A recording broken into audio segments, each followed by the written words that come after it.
আমাদের কোনো বাধা নাই, আপনাদের কোনো বক্তব্য নেই।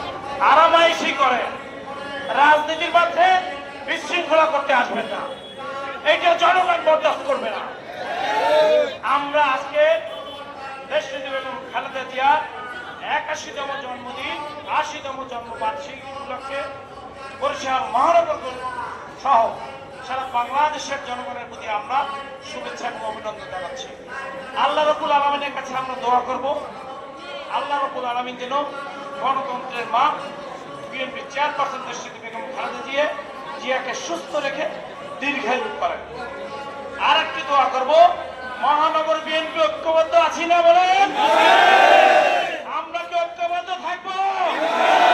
হাইকমান্ড যে সিদ্ধান্ত দিবে, ধানের শীষ যাকে দিবে তার পক্ষে মহানগর কাজ করবে, ব্যক্তিগত কারো পক্ষে কাজ করার কোনো সুযোগ নাই।